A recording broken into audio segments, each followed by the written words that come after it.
Moi, je suis M. Martin Biroc. Je suis le PDG du groupe Biroc et dans le groupe Biroc, on retrouve l'entreprise Duroc BTP où je suis gérant statutaire. Déjà, nous sommes à 5 mois d'évolution des travaux et sur les 5 mois d'évolution de travaux, nous sommes en train de couler la 6e dalle. Le chantier avait été prévu pour 7 mois pour la livraison et à 5 mois, nous sommes en train de couler la 6e dalle. Je crois à 5 mois, 2 semaines, nous aurons livré le gros œuvre du chantier et on aura 1 mois et demi d'économie. Et ces 1 mois et demi, nous allons nous concentrer sur la mise en œuvre et la réorganisation du plan de recollement du chantier. Parce que vous savez, on a eu beaucoup de modifications qui ont été apportées par le client sur de différents objectifs qu'il a pu avoir ou bien aux différents conseils qu'il a pu avoir et tout ce qui entourait le chantier. Il a apporté des modifications au fur et à mesure. Les difficultés que nous avons rencontrées, généralement, c'était au niveau du client lui-même. Parce que le client était pratiquement indécis sur un certain nombre d'éléments internes. Parce qu'il fallait faire et refaire. Mais Dieu merci, nous étions disponibles et disposés pour ce chantier. Donc après ça, il y a la concertation avec les différents prestataires. Vous savez, le chantier, c'est pas seulement l'entreprise de construction, il y a aussi une équipe d'experts pour contrôler les contrôleurs du chantier. Alors, de temps en temps, il fallait qu'on s'arrête pour pouvoir faire le point sur un certain nombre de concordances entre nous et les experts du client. Donc, vous voyez, dans tout cela, il a fallu que nous ayons beaucoup de tact et beaucoup d'engagement technique qu'il fallait relever pour pouvoir avancer.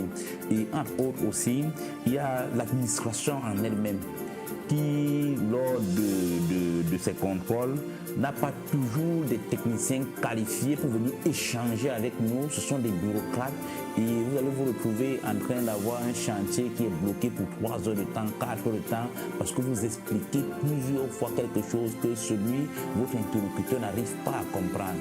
Mais néanmoins, c'est une bonne expérience et ça nous permet aussi de pouvoir faire des recommandations et des suggestions, tant sur le plan de l'administration, tant sur le plan à nos clients du choix d'un certain nombre d'experts pour contrôler.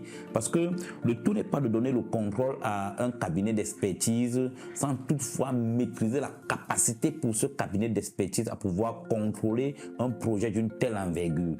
Parce que c'est vrai, nous faisons beaucoup du compagnonnage ou bien il y a beaucoup de l'amitié dans un certain nombre de choses parce que lorsque le client se dit j'ai déjà une très bonne entreprise qui va bâtir et maintenant pour l'expertise, contrôle, suivi, il faut que j'aille prendre juste une petite entreprise pour remplir les formalités. Non, c'est pas ça. Il faudra aussi aller prendre un cabinet d'expertise à l'envergure de l'entreprise à laquelle vous avez confié vos travaux pour que les échanges soient fluides. Le client a choisi Duroc BTP parce que nous avons soumissionné pas sur le plan du prix, mais sur le plan de la qualité et de la technicité. Et aussi sur le plan des travaux qui avaient déjà été réalisés auparavant. Parce que le client, pour lui, ne choisit pas une entreprise de façon anodine. Donc, il s'appuie. Est-ce que vous avez déjà eu à gérer un tel projet? Si oui, quelles sont vos références? On a montré au client nos références. Pour citer quelques-unes, déjà, nous avons travaillé beaucoup sur le projet du Palais de justice de Bonanjo avec Askini.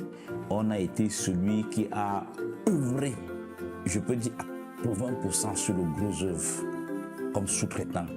Et hormis de ça, on a aussi de gros chantiers de d'autres clients à Yaoundé. Nous avons construit des R+5, des R+4 pour des duplex. Alors on ne peut pas compter. On a présenté aux clients près de 6 duplex qui ont été réalisés clé en main. Donc il a été satisfait et il a vu que nous faisions aussi dans les routes. Vous voyez, donc on a eu à gérer des budgets de 500 millions, des budgets de 700 millions, 850 millions. Il a compris que son bâtiment était en sécurité parce qu'on avait déjà pu gérer un certain nombre, un certain volume financier qui ne nous permettait pas d'avoir des difficultés à ce niveau. Et aussi sur le plan technique, lorsque nous avons expliqué au client la mise en œuvre, lorsque nous lui avons donné tous les détails d'exécution et lorsque nous avons sorti des plans architecturaux, le calcul de structure, tout était tellement fait à je veux dire, au millimètre près, et le client était satisfait que la réalisation n'était qu'une question de mise en œuvre.